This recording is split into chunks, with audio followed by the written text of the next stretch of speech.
نحمده ونصلي على رسوله الكريم. أما بعد فأعوذ بالله من الشيطان الرجيم. بسم الله الرحمن الرحيم. يا أيها الذين آمنوا قوا أنفسكم وأهليكم نارا وقودها الناس والحجارة عليها ملائكة غلاظ شداد لا يعصون الله ما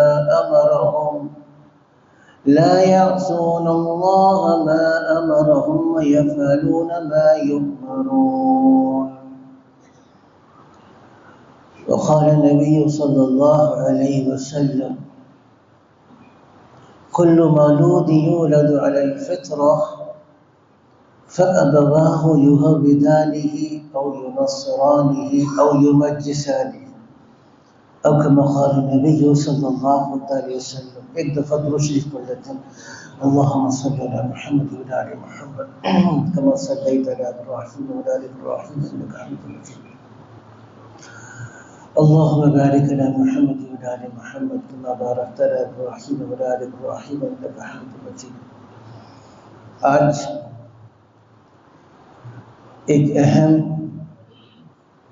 یا یہ کہا جائے کہ بہت زیادہ سب سے اہم موضوع پر کلام کرنا ہے، گفتگو کرنا ہے. اور موضوع یہ ہے کہ آج کل خاص طور سے جب سے موبائل فون گھروں کے اندر عام ہوا ہے، اس کے بعد سے بہت تیزی سے گھروں کے نظام کے اندر ایک انحطاط آ چکا. گھروں کے نظام میں انحطاط آنے کا براہ راست اثر ہماری آنے والی نسل پر پڑ رہا ہے اور بہت حد تک پڑ چکا ہے.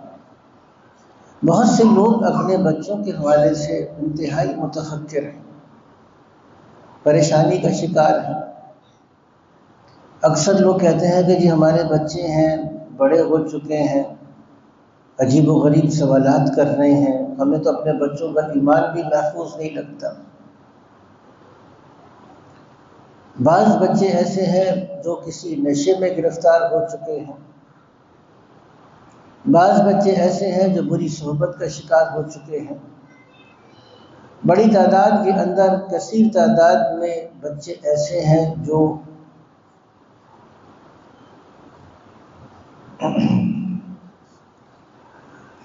آپ سمجھے گا کہ والدین کے نافرمان ہیں، والدین کی بات ماننے کے لیے تیار نہیں ہیں، آزادی کے روش پر ہیں.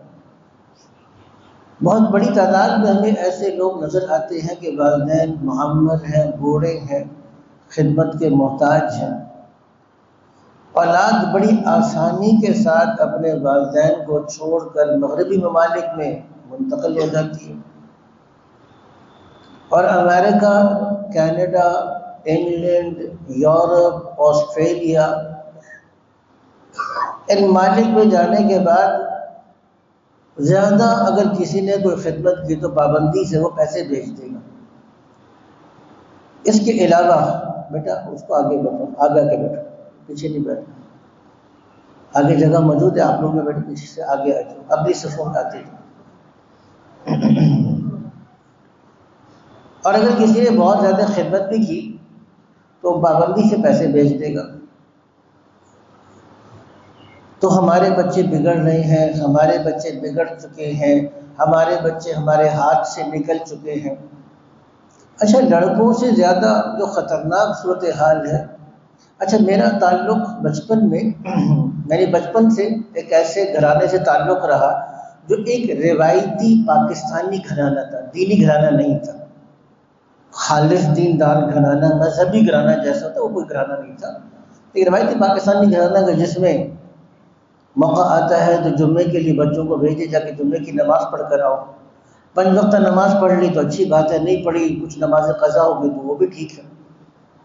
گھروں میں ٹی وی بھی چل جاتا ہے، ڈرامے بھی دیکھ لیتے ہیں، پردے کا کوئی تصور نہیں ہے. آس پاس کی خوشی غمی کی تقاریب ویسے ہوتی ہیں جیسے آپ. تو میرا اس طرح کا ایک روایتی پاکستانی گھرانے سے تعلق رہا. لیکن میں آپ کو بات بتا رہا ہوں یہ 80s کی بات. ہمارے بزرگ حضرات تشریف فرما ہے، آپ میری اس بات کی تصدیق کریں گے، 80s میں ہمارے پاس ٹیلی فون تھا، P T C L, mobile phone تو نہیں ہوتے تھے، پی ٹی سی ایل میں بھی وہ خاص طور سے اگر آپ نے شہر سے باہر کال کرنی تو بڑی پابندی تھی، مہنگا تھا، آپ نے لاہور سے کراچی کال کرنا ہے تو بہت کیلکولیٹ کر کے بات کرتے تھے کہ بل زیادہ آئے گا۔ اب تو بل تو ہو گیا نا بالکل۔ تو والد صاحب نے پابندی یہ لگائی تھی، میری دو بڑی بہنیں، کہ میری بہنوں پہ پابندی لگائی تھی کہ آپ نے ٹیلی فون نہیں اٹھانا۔ میں نے کہا کہ ہمارا پاکستانی روایتی گھرانہ تھا، دیندار گھرانہ نہیں تھا۔ میری بہنیں اسکولز گئیں، کالجز گئیں، یونیورسٹیز بھی گئیں، انہوں نے پڑھا، اس کے باوجود والد صاحب کے اندر اس بات کا احساس، میرے والد صاحب بھی خود کوئی اب ذہنی اعتبار سے بہت کٹر مذہبی انسان نہیں تھے، لیکن ایک ہمارے پاس کچھ روایات تھی، دینداری نہ ہو لیکن اپنی پاکستانی پرانی خاندانی روایات تھی کہ ہماری گھر کی غیر شادی شدہ کنواری لڑکیاں نامحرم مردوں سے بات نہیں کریں گی۔ اب میں یہ بات کر رہا ہوں، میرے پرانے حضرات بزرگ حضرات وہ میری اس بات کی تصدیق کریں گے۔ اور آج کیا صورتحال آپ بتائیے گا، موبائل فونز میں نوجوان لڑکیاں، بالکل نوجوان 13-14 سال کی لڑکی، 12-13 سال، بالکل کچا ذہن، کالجز کی او لیولز اے لیولز 15-16-17 سال کی لڑکیاں، کالجز 18 سال کی لڑکی، یونیورسٹی میں جانے والی لڑکیاں 20-22 سال کی لڑکیاں، آپ 13 سال 12 سال کی لڑکیوں سے لے کر لیں، ان کے ٹیلی فون پر، موبائل فونز پر رابطے ہیں۔ اب وہ جو لڑکیوں کا بگڑنا، لڑکیوں کا نامحرم مردوں سے رابطے ہونا، بلکہ میں آپ حضرات کی خدمت میں بات تھوڑی سی شرم کی ہے، لڑکیوں کا معاملہ تو اور ہے، ہمارے پاس دار افتاء میں کثرت کے ساتھ، بھئی پیچھے بیٹھنے والے بھی آگے آتے جائیں، جب صفوں میں جگہ خالی ہے تو اس کو بھرتے جائیں، تو ایک پہرے دار مجھے نا پیچھے مقرر کرنا چاہیے، کیا خیال ہے؟ کوئی ساتھی ہے خدمت، یہ خدمت سر انجام دینے کے لیے کہ میں پیچھے کھڑا ہوں گا، جو آئے گا اس کو آگے بھیجوں گا، ایک آدمی کو خدمت کی، میں مستقل بولتے درمیان میں نا مجھے تشکیل کرنی پڑتی ہے، تو ایک پہرے دار نا پیچھے اگلے جمعے سے پیچھے پہرے دار کھڑا کرتے ہیں۔ تو میں یہ کر رہا تھا آپ سے،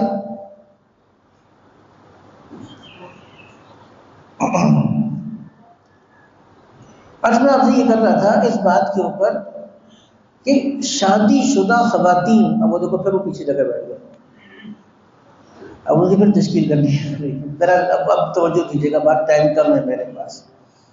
شادی شدہ خواتین، بچے والی خواتین، جن کے پاس شادی شدہ خواتین ہیں، بچے ہیں،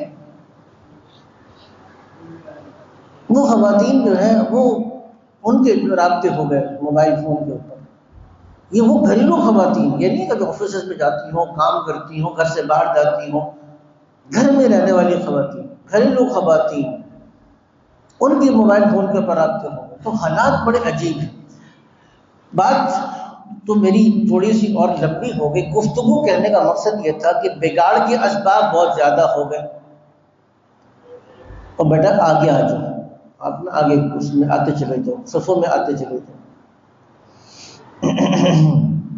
جو ساتھی پیچھے بیٹھے ہوئے ان سے گزارش ہے آگے صفوں میں آئے، ٹیک کو چھوڑ دیں، اگر کسی کی مجبوری ہے تو اور بات ہے، مجبوری نہیں ہے تو آگے صفوں میں آ کے بیٹھے۔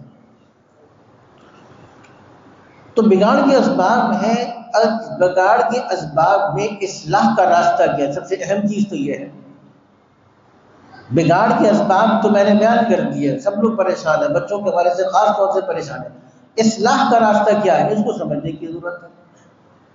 تو آج اس بات پر گفتگو ہوگی کہ ہم یہ تو جانتے ہیں کہ والدین کے حقوق ہیں، آج والدین کے حقوق پر بات نہیں ہوگی، آج بات ہوگی اولاد کے حقوق پر۔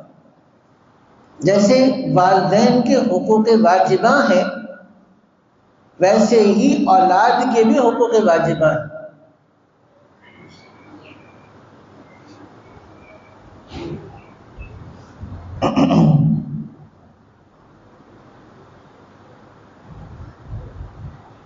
بات سمجھ نہیں میری آپ کو؟ اولاد کا کیا حق ہے؟ اب اس میں تقریباً میں نے جو لکھا ہے آج کی نشست کے لیے، باتیں بہت سی ہیں، وہ اگلی نشست میں بھی عرض کروں گا، تو 11 باتیں لکھی ہیں میں نے. آپ اللہ سے دعا کریں کہ جو بقیہ ٹائم رہ چکا اس میں اللہ تعالیٰ مجھے یہ 11 باتیں بیان کرنے کی توفیق عطا فرمائے. سب سے پہلا حق کیا ہے اپنے آنے والی نسل کا؟ آنے والی نسل کے لیے نیک والد یا نیک والدہ کا انتخاب کیا جائے. نیک والد کا یا نیک والدہ کا. آج بھی میں ایک مجلس میں قصہ سنا رہا تھا، کئی دفعہ سنایا، اس نقطے سے دوبارہ سے اس قصے کو سن لیجیے گا. حضرت عمر فاروق رضی اللہ تعالیٰ عنہ اپنے دور خلافت میں رات کے وقت میں گشت کر رہے ہیں. ایک قبیلہ تھا بنو ہلال کا قبیلہ. بنو ہلال کے قبیلے سے گزر رہے تھے تو خیمے کے اندر سے ایک آواز آئی. آواز آئی کہ بیٹی تم نے ابھی تک دودھ میں ملاوٹ نہیں کی. تو بچی اپنی والدہ کو جواب دیتی ہے اور کہتی ہے کہ اما جان، کیا آپ نے امیر المؤمنین عمر بن الخطاب رضی اللہ تعالیٰ عنہ کا اعلان نہیں سنا کہ جو آدمی ملاوٹ کرے گا اسے سزا دی جائے گی؟ اب یہ بچی کی آواز آتی ہے تو عمر ٹھٹک گئے، کیونکہ ملاوٹ کا کیس پکڑنے کے قریب ہے نا. تو بچی اپنی والدہ سے کہتی ہے کہ آپ نے امیر المؤمنین حضرت عمر الفاروق کا بیان نہیں سنا، اعلان نہیں سنا کہ جو آدمی ملاوٹ کرے گا اسے سزا دی جائے گی. تو ماں کی آواز آتی ہے بیٹا عمر بن الخطاب امیر المؤمنین کو کیا پتا کہ اس اندھیرے میں ہم کیا کر رہے ہیں؟ تو بچی جواب دیتی ہے کہ اما جان، امیر المؤمنین کو نہیں پتا تو کیا ہوا، امیر المؤمنین کے خدا کو تو پتا ہے. حضرت عمر ہل جاتے. اب یہ اصل بات بتا رہا ہوں کہ کیا ہوا. امیر المؤمنین صبح جاتے ہیں، اپنے سارے بیٹوں کو اکٹھا کرتے ہیں اور کہتے ہیں کہ میں چاہتا ہوں کہ تم میں سے کوئی آدمی اس بچی سے نکاح کر لے، کیونکہ مجھے لگتا ہے کہ اس بچی کی اولاد میں اللہ ایک ایسے شاہ سوار کو پیدا کریں گے جو عربوں کی قیادت کرے گا. اب حضرت عمر رضی اللہ تعالیٰ عنہ نے اپنی آنے والی نسل کے لیے ایک ایسی لڑکی کا انتخاب کیا جو ایک غریب گھرانے کی بنو ہلال قریش سے باہر، برادری سے باہر کی تھی. ہم ہر چیز میں کمپرومائز کر لیں گے. معذرت کے ساتھ پہلے بھی میں نے کچھ سخت باتیں کی تھی. سب سے پہلا بگاڑ کیا؟ نہیں، ہماری برادری کی ہو. ہمارے کچھ ساتھی ہوں گے تھوڑے سے ناراض ہو جائیں گے میری بات پر. وہ کہتے ہیں کہ اگر میو ہے تو میو ہی ہونا چاہیے.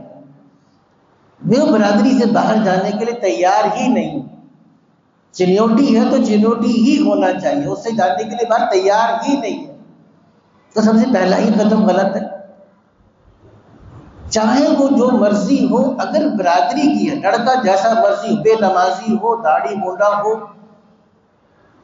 جو مرضی ہو، برادری کا پھر ٹھیک ہے. اچھا جتنا مرضی اچھا رشتہ آ جائے، لڑکا نمازی ہے، پرہیزگار ہے، عالم ہے، دین کا خادم ہے، سارے کام کرتا ہے، یہ معذرت کے ساتھ ہماری ارائیں برادری کا نہیں ہے، راجپوت کا نہیں ہے، چنیوٹی نہیں ہے، میو برادری کا نہیں ہے، رشتہ نہیں، ہم کر نہیں سکتے، ہم برادری سے باہر نہیں جاتے.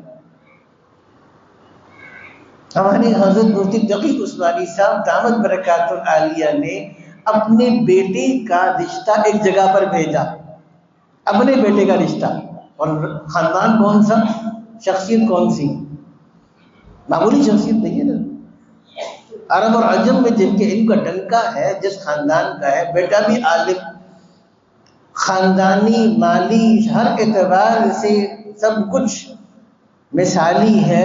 صرف اس وجہ سے ان لوگوں نے انکار کیا کہ جی ہماری برادری دوسری برادری سے باہر نہیں کرتے. یہ میں آپ کو بالکل حقیقی واقعہ بتا رہا ہوں. تو سب سے پہلی بات ہم اپنی آنے والی نسل کا حق وہاں تلف کرتے ہیں جس دن ہماری سوئی برادری پہ اٹک جاتی. یاد رکھیے گا اس بات کو. آپ اللہ سے اور زمانے سے اور حالات سے گلہ مت کریں اگر آپ کی سوئی برادری اور پیسے کے اوپر اٹکی ہوئی ہے. تو اگر آپ نے نیکی کو، شرافت کو، دینداری کو معیار نہیں بنایا تو آنے والی نسل بھی دیندار بن کر نہیں نکلے گی. آپ یہ سمجھیے گا. تو سب سے پہلا حق اولاد کا یہ ہے آنے والی نسل کے لیے نیک والد یا نیک عورت کا انتخاب کریں. آگے چلتے ہیں. دوسری بات، ابھی اولاد نہیں آئی دنیا کے اندر، لیکن دنیا میں آنے سے پہلے دوران حمل ہی آپ اپنی اولاد کے لیے نیک اعمال اور دعا کرتے رہے. دو اس کے ریفرنسز دے رہا ہوں. ایک ریفرنس، ایک حوالہ تو قرآن حکیم سے. حضرت مریم کی والدہ نے منت اس وقت مانی جبکہ حضرت مریم علیہ السلام ابھی دنیا میں نہیں آئی تھی. رب انی نذرت لک ما فی بطنی محررا. یہ منت کب مانی؟ جبکہ حضرت مریم کی ابھی ولادت نہیں ہوئی. اور منت کیا مانی؟ نیت اور ارادے. اب یہ دیکھیے گا کہ والدین کی نیت اور ارادے کا اثر پڑتا ہے. ابھی سے اس بات کا ارادہ کر لیا اور ابھی سے اس بات کی کوشش کر لی کہ یا اللہ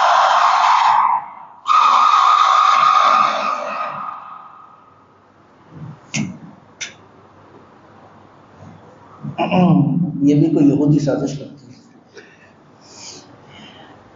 تو میں کر رہا تھا کہ اس بات کا عزم اور ارادہ کر لیا کہ یا اللہ جو اولاد اور بیٹا آپ نے مجھے دیا میں اس کو دین کے لیے وقف کروں گی. ابھی نہیں آئی، ابھی بچہ ماں کے پیٹ میں نشو و نما پا رہا ہے. اللہ ان کی اس کیفیت کو، اس دعا کو قرآن میں نقل فرما رہے ہیں. تو پتہ یہ چلا کہ جیسے ہی اللہ تعالیٰ آثار پیدا کر دے تو فوراً سے دعاؤں کے اندر لگ جاؤ. حضرت زکریا علیہ السلام،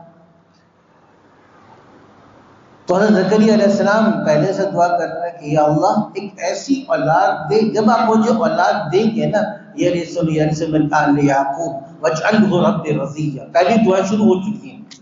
اللہ آپ اولاد دیں گے، ایسی اولاد دیں جو میری اور آل یعقوب کا سچا وارث، سچا دین کا خادم بن سکتا ہوں. واجعلہ رب رضیہ، یا اللہ اس کو ایسا بنائے کہ راضی کرنے والا ہو. یہ دعا پہلے سے چل رہی. اچھا، حضرت شیخ الحدیث مولانا زکریا کاندھلوی رحمۃ اللہ علیہ نے اپنی کتاب میں لکھا ہے کہ بعض اللہ والی خواتین ایسی ہوتی تھیں کہ جو 16 17 قرآن ختم کرتی ہیں. جب ولادت کی بچی کے آ رہا ہے تو خصوصی طور پہ کثرت کے ساتھ قرآن. تو بعض بچے ایسے تھے جنہوں نے جب بولنا شروع کیا تو ایک ایک سپارہ ان کو پہلے سے یاد تھا. اب یہ کون سا وقت ہے کہ بچے کی تربیت اور بچے کو اللہ سے مانگنا اور بچے کی قبولیت کی فکر کرنا سے پہلے یہ کون کرے گا؟ یہ وہ ماں کر سکتی ہے جس کو اعمال کی فکر ہے اور جس کو اس بات کی فکر ہے کہ یار مجھے تو بڑا ڈپریشن ہو رہا ہے، بڑی ٹینشن ہو رہی ہے، میں بڑی پریشانی میں ہوں، مجھے وامٹنگ ہو رہی ہے، مجھے تھوڑی سی ریلیکس کرنا ہے، میں کچھ موویز دیکھ لیتی ہوں، کچھ ٹی وی ڈرامے دیکھ لیتی ہوں، کچھ فیس بک پر وقت گزارتی ہوں، کچھ یوٹیوب پر چیزیں دیکھ لیتی ہوں. جس ماں کو اس بات کی فکر ہوگی اس کا اثر بچے پر نہیں ہوگا. جب ہم بنیاد غلط رکھتے ہیں تو ہمیں یہ احساس نہیں ہوتا کہ ہماری بنیاد غلط پڑ رہی ہے. جب نتیجہ آتا ہے تو ہم فکر مند ہوتے ہیں کہ نتیجہ کیوں نکلا. تو بچے کے آنے سے پہلے یہ جو 9 مہینے کی مدت ہے، یہ بچے کے اندر جب اس کی جسمانی تخلیق ہو رہی ہے اس پر روحانی اثرات ڈالنے کا وقت ہے کہ ماں جتنے نیک اعمال کرے گی، جتنا ذکر کرے گی، جتنی دعائیں کرے گی، جتنی تلاوت کرے گی، اتنا ہی نیک اثر بچے پر ہوگا. تو بچے کا دوسرا حق بچے کی روحانیت کی فکر کرنا دنیا میں آنے سے پہلے۔ تیسری بات، بچے کی ولادت پر جو کہ اللہ کی بہت بڑی نعمت ہے، تب اس نعمت پر اظہار خوشی، بیٹا ہوتا ہے پھر تو بہت خوش ہوتے ہیں، سب کو بتاتے ہیں، لیکن جب بیٹی ہوتی ہے تو ہمارا بھی حال، بہت سے ایسے لوگ ہیں جن کے اندر انتہا درجے کی جہالت ہے۔ انتہا درجے کی جہالت یہ ہے، 1 2 3 اگر بیٹیاں ہو گئی تو ساس اپنی بہو کو طعنے دینا شروع کرتی ہے کہ تجھے طلاق دلوا دوں کہ تو ہر دفعہ بیٹی لے کر آتی ہے، اور وارننگ مرد بھی دے دیتا ہے، آئندہ اگر بیٹی لے کر آئی تجھے طلاق دے کے فارغ۔ اتنی جہالت ہے اس دور میں، جبکہ آج بایولوجی اس بات کو ثابت کر رہی ہے۔ آپ میں سے کچھ پڑھے لکھے حضرات ایسے بھی ہوں گے جنہوں نے بایولوجی پڑھی ہے۔ بایولوجی بتاتی ہے کہ اگر بچی کی پیدائش ہے تو وہ XY کروموزومز کی وجہ سے ہوتی ہے، اور Y کروموزومز مرد میں ہوتے ہیں، عورت میں نہیں ہوتے۔ تو اگر بچی کی پیدائش ہو رہی ہے تو اس کی اصل ذمہ داری مرد کے اوپر ہے۔ اگر ناراضگی ہی کرنی ہے تو پھر مرد کو سزا دو، مرد کو طعنے دو کہ تم نے بیٹی کیوں پیدا کی۔ عورت کا کوئی دخل نہیں ہے، بیٹی کے پیدا ہونے میں عورت کا کوئی دخل نہیں ہے۔ اس میں اگر اسباب کے درجے میں کسی کا دخل ہے تو وہ مرد کا، یہ میڈیکل سائنس آج پروف کر چکی ہے آپ کو، لیکن ہمارے پاس پھر بھی اتنی جہالت۔ آپ صلی اللہ علیہ وسلم نے بیٹے کی ولادت پر کوئی بشارت نہیں دی، لیکن کہا کہ جس کو اللہ نے 3 بیٹیاں دیں اور اس نے ان 3 بیٹیوں کی اچھی کفالت کی اور ان کی تربیت کی تو میں اور وہ جنت میں ایسے ہوں گے کہ ہاتین، جیسے کہ 2 انگلیاں ہیں، ہم جنت میں برابر ہوں گے۔ ایک صحابی کھڑے ہو گئے، کہنے لگے کہ حضور میری تو 2 بیٹیاں ہیں، تو کیا 2 بیٹی والے کو بھی اجر ملے گا؟ حضور نے کہا کہ ہاں 2 بیٹی والے کو بھی اجر ملے گا۔ تو بیٹی کے اوپر ہمارے کراچی کے عالم ہیں حضرت مفتی منیر صاحب، تو مفتی منیر صاحب انہوں نے کتاب لکھی بیٹی مبارک ہو، اس میں بیٹی کے فضائل لکھے، اور وہ کرتے جہاں ہسپتال میں جس کے پاس بیٹی ہوتی ہے اس کو فوراً سے کتاب کا دیتا۔ تو اگر اللہ نے آپ کو بیٹی دی، وہ بھی واقعہ اللہ نے قرآن کا بتا دیا۔ حضرت مریم کی والدہ، ان کا خیال تھا اللہ بیٹا دے گا، منت مان لی، کیونکہ دین کی خدمت تو بیٹے ہی کرتے ہیں، مسجد کی لیے وقف تو بیٹے کو کیا جاتا ہے، بیٹی کا تصور ہی نہیں تھا۔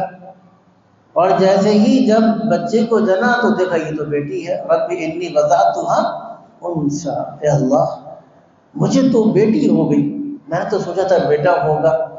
اللہ تعالیٰ سے فرماتے ہیں واللہ اعلم بما وضعت وليس الذکر کالانثی، اللہ خوب جانتے ہیں جو بچی اس نے جنی ہے، اور بیٹا بیٹی کے معنی نہیں ہوتا، فرمایا کہ یہ بیٹی ایسی ہے اس کے مقابلے کا کوئی بیٹا نہیں ہوگا، میں نے ایسی بیٹی دی ہے۔ تو اللہ تعالیٰ نے آپ کو بیٹی دی، اپنی رحمت دی۔ بیٹی کے پیدا ہونے پر ناراضگی انتہا درجے کی جہالت ہے، اللہ کی نعمت کی انتہا درجے کی ناشکری ہے، اور جو آدمی اللہ کی نعمت کی اس درجے پہ ناشکری کرے گا، اب بتائیے وہ اولاد اس کے لیے آنکھوں کی ٹھنڈک کا سامان کیسے بنے گا؟ تو خوشی، اچھا خوشی کے اندر بھی غیر شرعی کام نہیں کرنا۔ بعض اوقات خوشی کے موقع پر، اب یہ ایک رسم ہے ہمارے پاس، اس کی طرف توجہ دلاؤں گا، ناجائز رسم ہے۔ رسم یہ ہے کہ اگر پہلے بچے کی ولادت ہو، اور بعض خاندان والوں نے بتایا کہ جتنے بھی بچوں کی ولادت ہو، بچوں کی ولادت کا خرچہ لڑکی کے والدین برداشت کرتے ہیں۔ یہ رسم آپ نے بھی سنی ہو، بعض خاندانوں کے اندر یہ رسم ہے کہ اگر بچہ ہوا ہے تو بچے کی ماں کے والدین، یعنی بچے کے نانا اور نانی، وہ لوگ اس خرچے کو برداشت کریں گے۔ 100% حرام ہے یہ رسم، کیونکہ قرآن حکیم نے واضح طور پر کہا علی المولود لہ رزقہن کسوتہن بالمعروف، پہلے تو فرمایا علی المولود لہ، جس کا بچہ ہے، جس کی ذمہ داری اس بچے پر ہے، بچے کی 100% ذمہ داری، ہاسپٹل کے اخراجات، ولادت کے اخراجات اور اس کی ویکسینیشن اور اس کی خرچہ، اس کی غذا سے لے کر تمام اخراجات یہ مرد کے ذمے ہیں۔ اس کو کہنا کہ ہاں شریعت نے تو کہا ہے، لیکن چونکہ ہمارا رواج ہے، ہمارے خاندان میں ایسا چلتا ہے، تو ایسا رواج اس قابل ہے، اس کو اکھاڑ کے پھینک دو۔ وہ جو چیز شریعت کے مقابلے میں ہے وہ اس قابل نہیں ہے کہ وہ ہماری زندگی اور ہمارے معاشرے کے اندر ہو۔ ایسے رواج کو اکھاڑ کے پھینک دینا چاہیے جو رواج شریعت کے مقابلے کا ہوگا۔ کہنے کا مقصد یہ کہ یہ اچھا پھر اب اتنے مٹھائی کے ڈبے تقسیم ہونے ہی ہونے ہیں اور یہ رسم ہونی ہی ہونی ہے، اتنے پیسے دینے ہی دینے ہیں، یہ فلانے تحائف دینے ہی دینے ہیں۔ اب یہ ضروری چیزیں، پیسہ نہیں بھی ہے تو انسان مقروض ہو رہا ہے کہ نہیں یار اب تو ہمارا خاندان ہے، خاندان میں لوگ کہیں گے بیٹا پیدا ہوا تم نے لڈو بھی نہیں کھلائے، اب لڈو تقسیم ہونے ہی ہونے ہیں چاہے پیسے نہ ہو۔ ایک پرائیویٹ ہاسپٹل میں بچے کی ولادت ہو تو آپ حضرات بتائیے ایک محتاط اندازے کے مطابق کم سے کم کتنا خرچہ ہوتا ہے آج کل؟ لاکھ کم سے کم، بالکل بہت معمولی سے اسپتال بھی ہو تو کم سے کم لاکھ روپے، 1.5 لاکھ روپے ایک معمولی بات ہے۔ آپ بتائیے گا جس آدمی کی تنخواہ 50-60 ہزار روپے ہے، اس نے سارے بلز ادا کرنے ہیں، وہ بیچارہ 1.5-1.25 لاکھ روپیہ اس نے خرچ کیا بچے کی ولادت پر۔ اب آپ اس کے اوپر بوجھ ڈالتے ہیں، اس کے اوپر مزید بوجھ ڈالتے ہیں، رسومات یہ ناجائز ہے۔ تو خوشی کا مطلب یہ ہے کہ جو آدمی اس میں ہے اللہ کا شکر ادا کرو، سب سے پہلے 2 رکعت پڑھ کر اللہ کا شکر ادا کرو۔ اب بات میں ختم کرتا ہوں، یہ تقریباً چوتھی بات یہ ہے کان میں اذان دینا، اس میں تاخیر نہیں ہونی چاہیے۔ اچھا آپ کان میں بچے کے اذان دیں گے، بچے کو کیا سمجھ میں آئے گا؟ یہ بھی آج کل ایک بہت بڑا مسئلہ ہے۔ ہم بچوں کو قرآن پڑھاتے ہیں، ناظرہ پڑھاتے ہیں، بچوں کو حفظ کرواتے ہیں، الحمدللہ یہاں پر جو مجمع ہے ان کا کسی کا یہ خیال نہیں ہوگا، لیکن ایسے بھی کچھ افراد ہمارے سامنے موجود ہیں نعوذ باللہ من ذالک، وہ تحفیظ القرآن کی محنت کو کہتے ہیں یہ کیا تم رٹو طوطے بنا رہے، نعوذ باللہ من ذالک، یعنی قرآن حکیم کے یاد کرنے کو، الفاظ قرآنیہ کو سینے میں اتارنے کو وہ کہتے ہیں یہ تو تم نے کیا رٹو طوطا بنا دیا، نعوذ باللہ من ذالک۔ تو ہر چیز کو ہم سمجھتے ہیں اس کا تعلق انسان کے فہم کے ساتھ ہے۔ ہم کہتے ہیں فہم کا نمبر بعد میں آتا ہے، روحانیت کا نمبر پہلے آتا ہے۔ اب اذان آپ بچے کے کان میں دیں گے، اچھا بچے کے کان کا اذان دینا کون سا مشکل کام ہے؟ اذان دینے کے لیے کوئی بڑا بزرگ ہونا ضروری نہیں ہے، خاتون بھی دے سکتی ہیں اذان، تو اذان ہی دینی ہے، اس کے لیے تو کوئی شرط تھوڑی ہے۔ لیکن اذان کی الفاظ ایک مکمل دعوت ہے، اللہ اکبر اللہ اکبر، سب سے پہلے بچے کے کان میں اللہ کی عظمت کے بول کہ اے بچے تو دنیا میں بہت کچھ دیکھے گا لیکن یاد رکھنا کبریائی اور بڑائی تو صرف اللہ کے لیے ہے۔ اشہد ان لا الہ الا اللہ، بہت سی چیزیں نفع دینے والی، بہت سی چیزیں نقصان دینے والی نظر آئیں گی، لیکن یاد رکھنا اصل نفع اور نقصان تو ایک اللہ کے ہاتھ میں ہے۔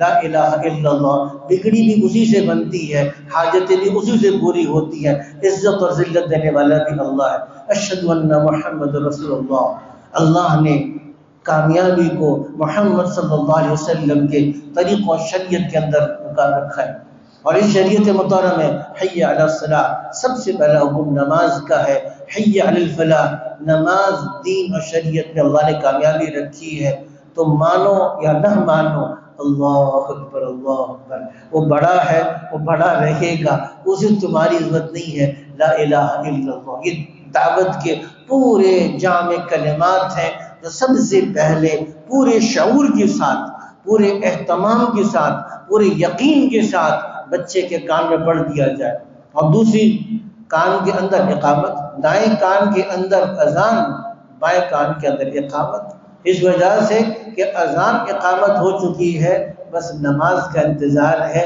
اور مطلب کیا ہے اتنا مختصر سا وقت ملا ہے۔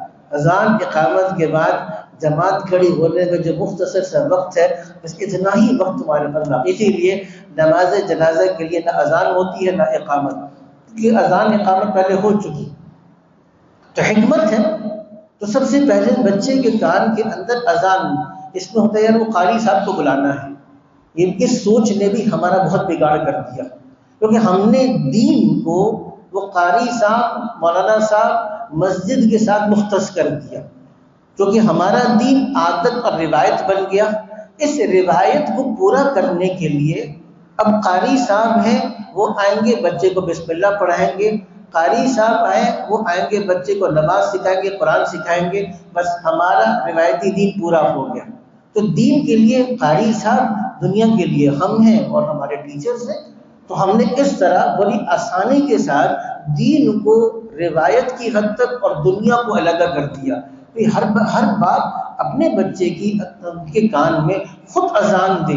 ہمارے میجر صاحب ہیں، ان کے والد صاحب کو کووڈ میں انتقال ہوا، تو جی ایچ یو نے ان کو پورا کووڈ میں، کیونکہ کووڈ سے انتقال ہوا تھا، پورے اس تابوت میں بند کر کے بھیجا، بڑی سخت ہدایات کے ساتھ کہ اس تابوت کو کھولنا نہیں۔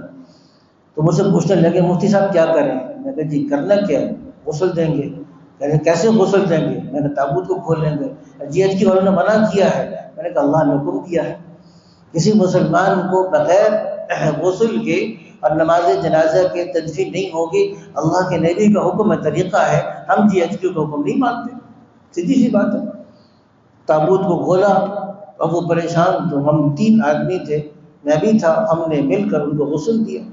غسل دینے کے بعد کفن دیا۔ میں نے اسے کہا آؤ غسل دو، میں آپ کے ساتھ ہوں، لیکن اپنے ہاتھ سے غسل دو۔ اب شکر اپنا باپ تھا تو پوری محبت کے ساتھ، ظاہر اپنے باپ کو جب غسل دے گا، آخری دفعہ جب اپنے باپ کو غسل دے گا تو وہ تو محبت کے ساتھ دے گا نا، پوری محبت کے بعد طریقہ بتاتا ہے کہ ایسا کرنا آسان ہے، کون سا مشکل ہے۔ کفن دیے، کیسے کفن دینا؟ میں نے بتاتا ہوں کفن کیسے دینا۔ کفن دکھایا، خود انہوں نے کفن دیا۔ جب تدفین ہو گئی تو کہنے لگا مولانا صاحب آپ دعا کروا دیں۔ میں نے کہا دعا تم کرواؤ۔ کہتے میں کیا کرواؤں گا؟ میں کہا جو اس موقع پر جو دعا تمہارے دل سے نکلے گی وہ میرے دل سے نہیں نکلے گی، دعا تم کرواؤ۔ انہوں نے دعا کروائی، وہ واقعی پھر دعا کروائی تو ہزاروں قطار رو پڑے، پیسہ روئے، پورے مجمع کو رلا دیا۔ بیٹا ہے نا، باپ کو دفن کیا تو اس کے دل کے اندر جو زخم ہے، تو جب اللہ نے آپ کو بچے کی نعمت دی، آپ اپنے بچے کی کان میں پورے یقین کے ساتھ اذان دیں گے۔ وہ کوئی قاری اذان نہیں دے سکتا، کوئی اور کو اذان نہیں دے سکتا، جو آپ اپنی یقین اور محبت کے ساتھ اس بچے کے کان میں اذان دیں گے۔ اس اذان دینے کی آواز جو اس بچے کے کان میں سب سے پہلے اترے گی، جو تعلق وہ آواز اس بچے سے آپ کا پیدا کرے گی، اس بچے کے دل میں محبت پیدا کرے گی، دنیا کی کوئی چیز وہ محبت پیدا نہیں کر سکتی۔ تو انشاءاللہ تعالیٰ اولاد کے حقوق کے حوالے سے اہم گفتگو ہو رہی ہے۔